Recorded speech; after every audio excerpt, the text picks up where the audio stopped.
Welcome to the Deep Dive. We dig into sources, articles, research, all that good stuff, and pull out what you need to know. Today we're tackling someone everyone thinks they know, Cleopatra, Queen of Egypt. But her story, it's been seriously twisted.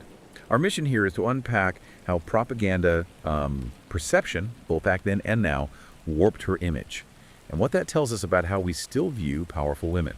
So to start, there's this totally wild myth, you might have heard it. Cleopatra, right? Ancient Egypt, no iPhones. The story goes she took a hollow gourd, filled it with angry bees, and made the world's first vibrator. Bees! Seriously. Okay. It's almost funny, right? So out there, so inventive, and it kind of fits that image people have of her, the exotic, maybe scandalous queen. It really does, doesn't it? It just clicks. That image of extravagance, maybe a bit of kinkiness, sounds like something she might do. But, well, here's the kicker. It's almost certainly not true. Right. You look at the actual history, the ancient texts, nothing. Zero mention of bee-powered gourds. Historians, the skeptical ones, they've traced it back. And it only appears in, 1992? Yeah. In a book about weird sex stuff? Not exactly an ancient Egyptian papyrus. And even the websites that repeat it, they usually have to admit, no actual proof of this sweet sex toy. Yeah. But then they'll add, but hey, Cleopatra was known as a sex fiend. That little wink wink. And that aside, that we all know what she was like. That says everything. It shows how ready we are collectively to just swallow this stuff. So this deep dive, it isn't really about debunking the bee myth. Spoiler, it's nonsense. It's about why. Why are we so quick to believe it, even with zero evidence? What is our willingness to buy into that say about us? Maybe more than it says about her. Exactly. That's the core question today. We're looking at how Cleopatra's sexuality became a weapon, used against her back then, used to shape her memory ever since. How it was used to undermine this incredibly powerful woman. So get ready. We're diving into Roman PR campaigns, ancient gender panic, and how people today are trying to reclaim her story, flip that script. Because that buzzing throne myth, it might be fake, but it's a symbol, right, of how her sexuality has been buzzed about, usually negatively, for centuries. Let's get into it. Yeah, ultimately it boils down to who controls the story. And with Cleopatra, her enemies grabbed that narrative, twisted it, and honestly, that version has stuck for a remarkably long time. Hashtag the original smear campaign, how Rome weaponized sex and power. Okay, so to really get why sex became the weapon of choice against Cleopatra, we need to rewind back to Rome around, say, 32, 31 BC. Things were tense. Julius Caesar was gone, assassinated. And Rome was basically tearing itself apart in a power struggle. You had Caesar's heir, Octavian, the guy who becomes Emperor Augustus later, versus Mark Antony, the famous general. And the crucial piece here, Mark Antony wasn't just fighting Octavian. He had formed this major alliance with Cleopatra, Queen of Egypt. A political alliance, a military one, and, yes, a personal one. And for Rome, that was deeply, deeply controversial. This alliance basically gave Octavian the perfect ammunition. See, Octavian was smart, a political operator. He knew the Roman people were sick of civil wars between Romans. They wouldn't stand for another one. He needed a different enemy narrative. And he found one. He completely reframed the fight. Suddenly, it wasn't Roman versus Roman anymore. No, it was Rome, noble Rome, fighting to save itself from this scheming Eastern queen. It was pure political genius. He actually got the Roman Senate to declare war. But not on Antony, they declared war on Cleopatra. Think about that. Declaring war on a foreign queen instead of the Roman general fighting alongside her. That was huge, symbolically. Oh, incredibly effective. Because now it wasn't a messy civil war, it was a moral crusade. And Antony, he got painted as this poor, bewitched victim. He wasn't a real Roman anymore, see? He was corrupted, emasculated by this Oriental temptress. This played right into Roman fears. Deep fears about losing their manliness, about foreign ways weakening them. The poet Horace, writing just after, basically said Romans were horrified. The idea of a Roman soldier, bought and sold, taking orders from a woman, unthinkable. For them, Antony fighting for Cleopatra alongside her armies, it was an outrage. It completely flipped their whole idea of virtus, Roman masculine virtue. It really was an amazing bit of political spin. Yeah. Octavian's PR machine went into overdrive. And they didn't focus on Cleopatra as a military commander, even though she had ships and resources. No, they painted her as a sexual threat, a psychological danger. She's the fearsome manipulator, the foreign woman without morals. Her allure was supposedly so powerful it could corrupt even a great Roman like Antony. The message was clear. Her bedroom was the real battlefield. Her exotic charm was the weapon. And you have to ask, why did this work so well on the Romans? Well, their writers pulled out all the stops. They compared her to the scariest women in their own mythology, to make her seem completely monstrous. She was called an Eastern Medea, the sorceress from Greek myth who kills her own kids, total breakdown of order. Or a new Helen of Troy, the beautiful woman whose face launched 1,000 ships and destroyed a civilization. The implication: Cleopatra's beauty was just as dangerous. She became like Delilah, sapping the strength of Rome's heroes. Not someone you fight on the battlefield, but someone whose seduction could bring down the whole system. The narrative was, Antony failed Rome because Cleopatra drugged him, basically, with sex and luxury. He wasn't a traitor, he was her helpless pawn. And the effect on Antony's reputation: devastating. He was mocked, called a drunken fool, completely under her spell, powerless to resist. Meanwhile, Octavian, he got to be the hero, the defender of good old Roman values against this decadent foreign seductress. It was ancient fake news, textbook character assassination, and it worked. Octavian rallied support, turned Antony into an enemy of the state, all by focusing the hate on Cleopatra. And this propaganda, it had legs, it stuck around. Later, Roman historians, guys like Plutarch, writing maybe a century or two later, they cemented this image. Plutarch's biography of Antony is hugely influential. It's what Shakespeare used for his play. And in Plutarch's version, Cleopatra doesn't really love Antony. Not really. She loves power. She's pulling the strings, manipulating him. Yeah, she's clever, charismatic, sure, but it's all calculation. Plutarch basically paints her as this political dominatrix, using sex to control Roman men. But that tells us more about the Romans than about her, right? I mean, Plutarch wasn't there. He was Greek, writing much later, under Roman rule. He was using sources soaked in Octavian's propaganda. So when we read Plutarch's seductive, power-hungry Cleopatra, we need a huge grain of salt. It's probably reflecting Roman biases, not the actual woman. Absolutely. But it's that version, the dramatic, sexy, dangerous Cleopatra, that captured the imagination. From Renaissance art to Hollywood blockbusters, it just shows how powerful a biased narrative can be, especially when it's juicy. And we have almost nothing from her side, you see. No diaries, very few Egyptian records from her time survive. Think about the Library of Alexandria. So the loudest voices are her enemies, and boy, did they go to town on her character. They really did. There's this anonymous ancient writer later on who claimed Cleopatra often played the prostitute. And get this, she was supposedly so beautiful that men paid their lives for one night with her. I mean, come on, that's so over the top, it's cartoonish, it's not even from her time. But it shows how exaggerated it all became. She wasn't a ruler defending her kingdom. She was this sexual monster devouring good Roman men. And for Roman readers, that was a satisfying story. It confirmed their prejudices. It reassured them that, of course, a woman couldn't wield real power honestly. It had to be through sex and manipulation. The propaganda did its job. Octavian won the war at Actium. Antony and Cleopatra were defeated. And later, when she died, the famous story is suicide by snakebite. Octavian didn't even bring her back to Roman chains for his triumph parade. Instead, he paraded a painting or statue of her dying with the asp. A spectacle. The message. Look, the wicked foreign seductress got what she deserved. Even in death, she was reduced to a symbol of Roman victory over Eastern vice. Hashtag gender panic in togus Roman masculinity collapses. Okay, so we get that they smeared her, but why did it stick so well? Why were Romans so ready to buy this image of the ultimate temptress? What nerves did it hit? Well, you've got to understand, she basically hit a trifecta of Roman anxieties: gender, power, and foreignness. Roman society was incredibly rigid about where women belonged, which was, at home, managing the house, having kids, quietly. So a woman ruling a kingdom, commanding armies, negotiating with generals, having very public relations with Rome's top men, that wasn't just unusual, it was fundamentally wrong in their worldview, way out of line. Then you layer on the xenophobia. Romans already distrusted monarchs. They'd thrown out their own kings centuries before. And they especially distrusted powerful Eastern monarchs. Egypt represented immense wealth, ancient culture, but also to them, decadence, softness. So you have this woman who is A, a queen, B, sexually assertive, totally violating their ideals of female modesty, and C, foreign and rich. It was like a perfect storm of everything that made Roman men uneasy. Like she embodied all their fears in one person. And this wasn't new, right? This fear of powerful women. Greek and Roman myths are full of cautionary tales about women stepping out of line. Oh, completely. It's a running theme. Think about the Amazons, warrior women who killed men, the ultimate nightmare for a patriarchal society. Or witches like Circe, turning men into pigs. Or Medea, the foreign princess who uses magic for revenge. These stories, mostly written by men, were constantly reinforcing the message. When women get power or step outside their domestic role, disaster follows. They weren't celebrating strong women, they were warning against them. As one scholar pointed out, these tales about women commanding armies or being sexually autonomous weren't praise. They depicted these women as monstrous, specifically to justify keeping real women in their place. So Cleopatra walks onto the world stage, and she's basically a living version of these mythological threats. She takes on a man's role, ruler, military leader. She uses her sexuality, or at least her relationships, for political gain. She challenges Rome's top men. Exactly. And for the Roman male elite, that was just intolerable. You couldn't let that stand. So what's the easiest way to tear down a powerful woman?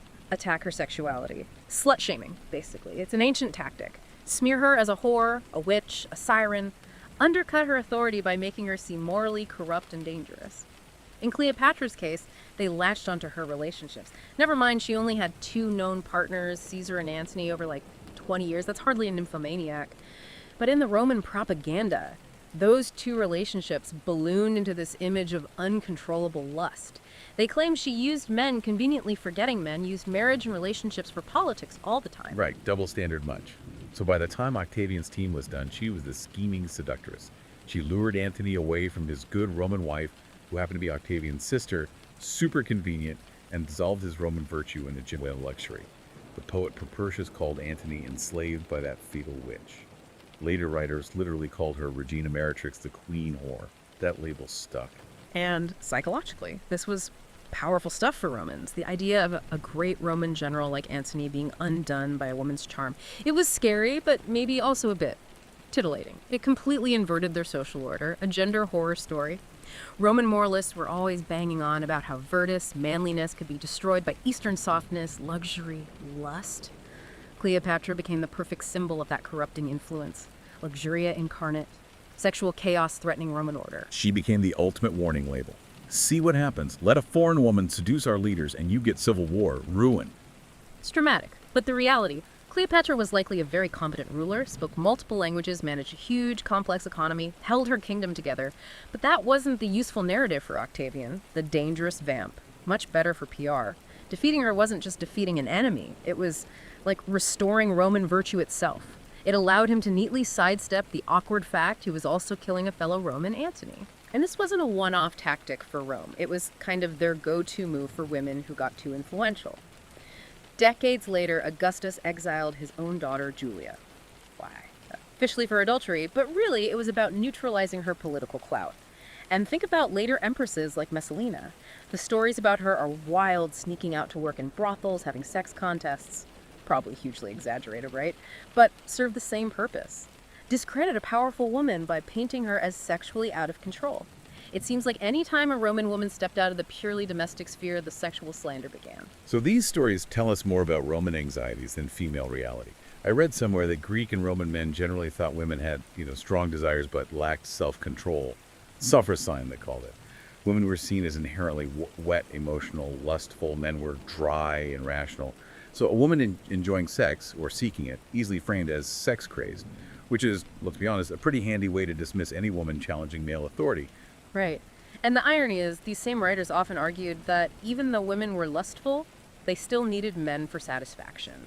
There's even some ancient medical texts claiming women didn't masturbate. It's absurd. But it all reinforces the same idea. Women are sexually driven but weak. Therefore, men need to control their sexuality. It's a neat little justification for patriarchy. And Cleopatra, she pushed all those buttons. Foreign, powerful, sexually active. To the Romans, she was the archetype.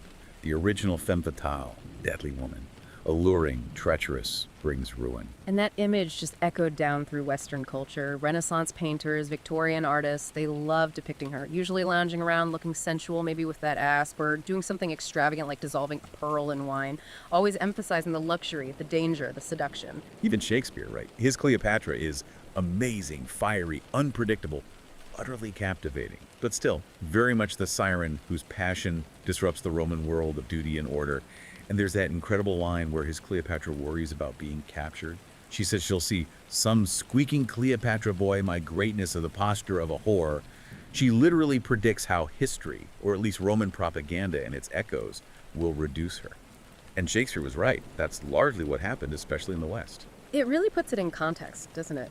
Both ancient Greece and Rome were profoundly patriarchal. Women had few legal rights, almost no public role. The ideal woman, modest, chaste, focused on family. Female sexuality was something to be controlled, used for making heirs, but deeply suspect if it became independent or powerful. But then Greek and Roman myths are packed with these dangerously sexual women. Why? Well, it wasn't because society was full of them. It was mostly male authors projecting their fears, creating cautionary tales, like Pandora, the first woman, blamed for unleashing all evil on the world because she was curious or disobedient. Talk about blaming the victim, or Medusa. In some versions, she's raped by a god, then punished by being turned into a monster who destroys men with a look.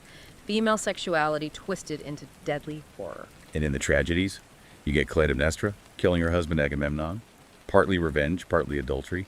The subtext: an unfaithful wife, a woman seeking power, is lethal to the state, to the male order. And Medea, again, the foreign sorceress, spurned by her lover, kills their children. Extreme female vengeance. You see the pattern. All these monstrous women break the rules, grab power, assert sexual freedom, defy husbands, and the story frames the outcome as horrific. It's misogyny reinforcing male authority. This is what happens when women get out of control. So Cleopatra, a real historical figure, gets slotted right into that mythic archetype. The Romans basically treated her like one of these dangerous mythical women come to life, because that was the only way their worldview could process a woman with that much power and agency. And this Roman distaste for powerful women was already there. Look at their own early legends. The fall of the Roman monarchy is linked to the rape and suicide of Lucretia, a virtuous wife. The message: women's sexual honor is tied to the state's stability.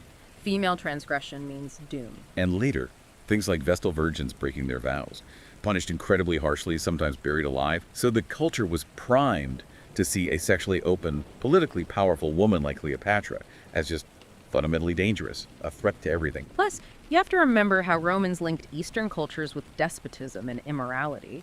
Eastern queens were practically shorthand for decadence. They mocked Persian kings for having harems, saw Orientals as soft and effeminate.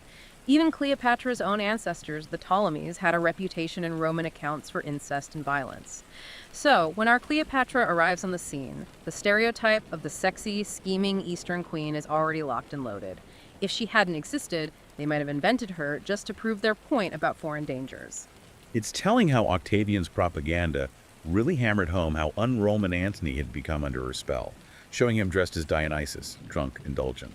While Cleopatra was linked to Isis or Aphrodite, playing up the exotic, sexualized goddess angle, the message: our great warrior has been unmanned by this foreign goddess queen. Propertius calls her that, whore of the Orient who drank Roman blood. Vicious stuff. Even after her death, they kept kicking. Denying her a tomb with Antony, maybe even displaying her body or an effigy in Rome. Like, here lies the foreign slut who dared challenge us. Let that be a warning. So yeah, summing up this part. Cleopatra's sexualization. First and foremost, a political weapon, used to destroy her legitimacy, and Antony's too. By making her a harlot, Octavian made Antony look like a fool, not a rival. And that trope, powerful woman equals sexually depraved woman, it became incredibly persistent. A convenient way to attack any woman who stepped out of line for centuries. Cleopatra just happened to be the most famous example, burned into Western memory. Hashtag, tag, tag, a tale of two Cleopatras beyond the Western gaze. Okay, so that's the Roman smear campaign and its legacy. But more recently, people started pushing back, right? Trying to find the real Cleopatra behind all that propaganda smoke. Modern historians, feminists, queer theorists, they're offering a different picture. Absolutely. There's a real effort now to peel back those layers of myth, misogyny, and frankly, Orientalism. And what emerges is much more complex. Not just a vamp, but yeah, a shrewd diplomat, a naval commander, someone who spoke multiple languages, a scholar, and yes, also a woman who seems to have owned her sexuality in a man's world. First things first, that beauty myth. Everyone pictures Liz Taylor, right? Stunning. But the actual evidence from her time, it's different. Yeah, the coins she minted, they show a woman with, well, a strong nose, a prominent chin, some might even say slightly masculine features. She often seems to be going for a look that projected authority, maybe connecting her to Roman or Hellenistic power, rather than just conventional beauty. She wasn't trying to be a model, she was projecting herself as a ruler. Even the marble busts we have, like the one in Berlin, they show a commanding presence, maybe an austere kind of beauty, but not overtly sexualized. Her own propaganda connected her to goddesses like Isis, sure, but as a powerful queen embodying divinity, not just as, a bedroom fantasy. And here's where it gets super fascinating. Outside of that whole Greco-Roman bubble, Cleopatra was remembered very differently, especially in the medieval Arab world. It's an amazing contrast. During the Islamic Golden Age, when science and philosophy were flourishing in centers like Baghdad and Cairo, Arab scholars wrote about Cleopatra with immense respect. But not for her looks, for her brain. They called her the virtuous scholar. Seriously. They admired her knowledge of alchemy, medicine, philosophy. Some texts even credit her with writing scholarly books promoting science in Egypt. There's absolutely nothing in those sources about seduction or being promiscuous. They saw a wise ruler, a patron of learning. The historian Al-Masudi, writing in the 10th century, said flat out, she was a sage, a philosopher who wrote books on medicine. Can you picture that? Cleopatra the intellectual hosting academic symposiums. It's a world away from the Western siren image. Wow. So that whole sexy vamp story was basically invisible in that tradition. Pretty much. Yeah. And this alternative history, Cleopatra the scholar, was largely lost to the West until relatively recently. Scholars like Dr. Okasha L. Daly started digging into these Arabic sources and brought it back. It just proves how much the narrative we inherit is shaped by cultural bias, primarily Roman, then European bias. Take that away, and a completely different figure emerges, a capable, learned queen. It really makes you question the histories we take for granted. And modern feminist historians are doing that questioning too, Yeah. right? Trying to consciously untangle her from the misogyny. Definitely. You see books now explicitly tackling how sexism and orientalism distorted her image. They emphasize that almost everything we think we know about her personality comes filtered through hostile Roman sources. Take those famous dramatic stories. Her smuggling herself to Caesar rolled up in a carpet comes from Plutarch, writing way later. Probably embellished, maybe even made up. The story about her testing poisons on prisoners to choose her suicide method, sensational, makes her seem ruthless, but again, likely invented propaganda. So writers like Stacy Schiff or Francine Prose, they're asking us to look past the drama. They point out that for 2,000 years, this image of the siren, passionately in love, has totally overshadowed her actual accomplishment. I mean, the facts are, she ruled Egypt for 21 years, navigated incredibly tricky politics, spoke, up to 9 languages? That's insane intellect and diplomatic skill right there. She made alliances, managed the richest economy in the Mediterranean, personally led ships into battle at Actium.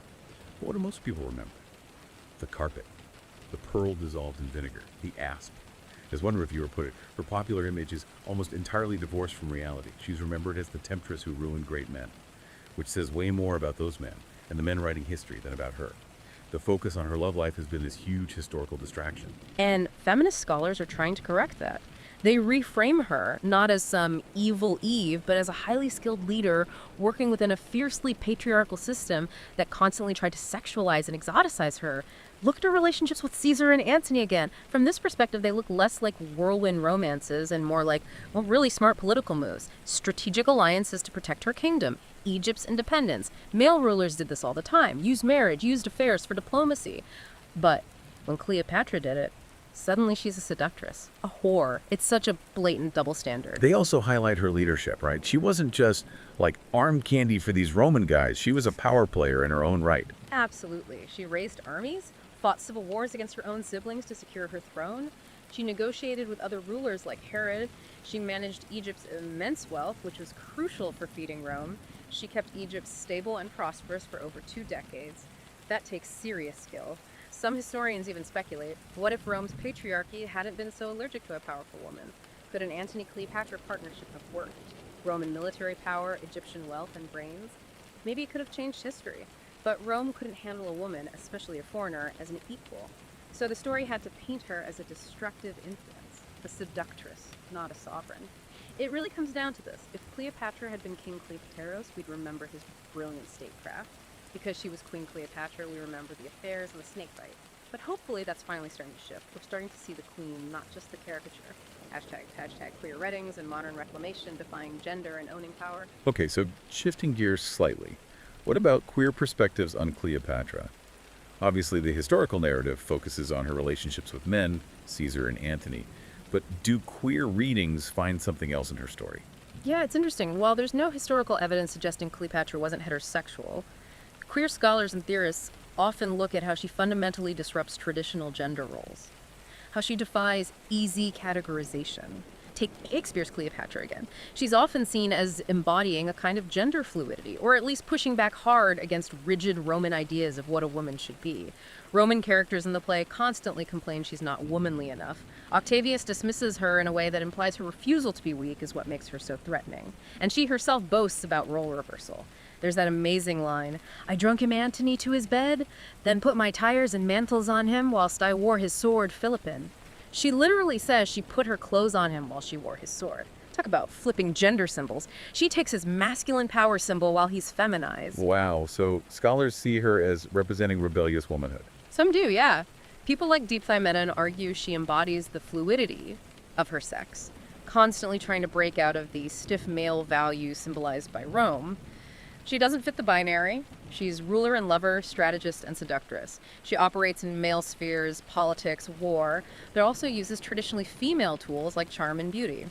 This refusal to stay in one box makes her queer in that broader sense of challenging norms. She messes with the script, blurs the lines. She queers the script of expected gender behavior in her time. And then there's the whole modern cultural embrace, right? The camp value. Totally. Cleopatra has become this enduring icon, especially in drag culture. Think Liz Taylor's costumes in the movie Pure Extravagant Camp. Or how pop stars constantly channel her look, Cher, Rihanna, Beyonce. There's this over-the-top glamour and power, and her image gets reclaimed. Not as the dangerous seductress, but as a symbol of empowered sexuality, someone who owned her desires, refused shame.